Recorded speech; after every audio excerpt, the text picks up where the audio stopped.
পৃথিবীর ৩ নাম্বার ধনী দেশ আয়ারল্যান্ড। আর এই আয়ারল্যান্ডে ফুড ডেলিভারি করে কেমন ইনকাম করা যায় সেইটাই দেখাবো আজকের এই ভিডিওতে। তো হেই গাইস, আসসালামু আলাইকুম। কি অবস্থা সবার, কেমন আছেন? আশা করি সবাই অনেক বেশি ভালো আছেন। তো আজকে যেহেতু আমার ছুটির দিন ছিল, তাই ভাবলাম ছুটির দিনটাতে ফুড ডেলিভারি করে দেখা যাক কেমন ইনকাম হয়। তো আপনারা অনেকেই আমার ইনবক্সে মেসেজ করেন যে আয়ারল্যান্ডে ইনকাম কেমন, খরচ কেমন, ফুড ডেলিভারি করে কেমন ইনকাম করা যায়। তো চলুন দেখা যাক আজকে কি হয়। তো এখন বাজে বিকেল 4টা। তো আমরা বাসা থেকে বেরিয়ে পড়লাম, সাথে আছে রঞ্জু ভাই। তো ভাইয়েরও আজকে যেহেতু ছুটির দিন ছিল, তো আমরা বাসা থেকে বের হওয়ার পরে আমাদের একটি অর্ডার চলে আসে, প্রথম অর্ডার। আর এটি ছিল কেএফসি থেকে। এটি ছিল €6.92, অলমোস্ট €7 মতো। আমরা ফার্স্ট অর্ডার রিসিভ করার জন্য চলে যাচ্ছি কেএফসির দিকে। চলে আসলাম কেএফসি তে এসে দেখি আমাদের অর্ডারটি রেডি। তো অর্ডার রিসিভ করার পর আমরা যাচ্ছি এখন কাস্টমারের বাসার দিকে। আর এটা ছিল একদমই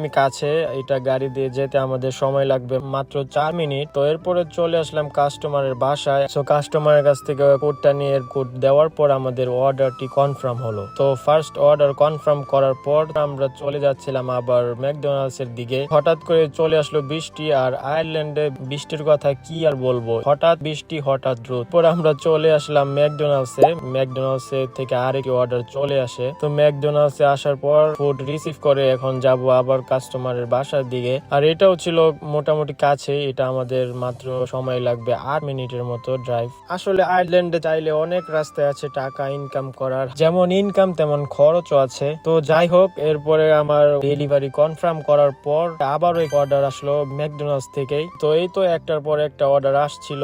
এই সন্ধ্যার টাইমটা একটু বিজি সময় যায়, কাজটা যেমন সহজ আবার একটু প্যারাও আছে। কিছু কিছু সময় কাস্টমার ফুড অর্ডার দেওয়ার পর আর তাদের কোনো খবর পাই না, মেসেজ দিলে মেসেজের রিপ্লাই দেয় না, ফোন দিয়ে এরপরে বাহিরে আনতে হয় তাদেরকে। তো একটু প্যারা দেয় কিছু কিছু কাস্টমার, বাট কিছু কিছু কাস্টমার খুবই ভালো। আর একটি কথা, আয়ারল্যান্ডে কোনো কাজই ছোট না, এটি অনেক সম্মানজনক এবং পরিশ্রমের পেশা, যেখানে নিজের শ্রমের মাধ্যমে হালাল উপার্জন করা যায়। সততা ও পরিশ্রমের মাধ্যমে অর্জিত আয়ই প্রকৃত সফলতা এনে দেয়। আর এই কাজের সবচেয়ে বড় সুবিধা হলো স্বাধীনভাবে কাজ করার সুযোগ, নিজের সময় অনুযায়ী কাজ করা যায়। আর যত বেশি পরিশ্রম ও সময় দেওয়া যায় তত বেশি আয়ের সম্ভাবনা থাকে। অনেক প্রবাসী ভাই এই পেশার মাধ্যমে নিজের খরচ চালান, পাশাপাশি পরিবারকেও সহায়তা করছেন। আর আপনি যদি আয়ারল্যান্ডে নতুন হয়ে থাকেন তাহলে ফুড ডেলিভারি একটি ভালো বিকল্প হতে পারে আপনার জন্য। আর আয়ারল্যান্ডে সাধারণত সপ্তাহে 5 দিন কাজ থাকে, আর এই 2 দিন ছুটির দিন আপনি চাইলে ফুড ডেলিভারি করে ভালো একটি অ্যামাউন্ট আর্ন করতে পারেন। তো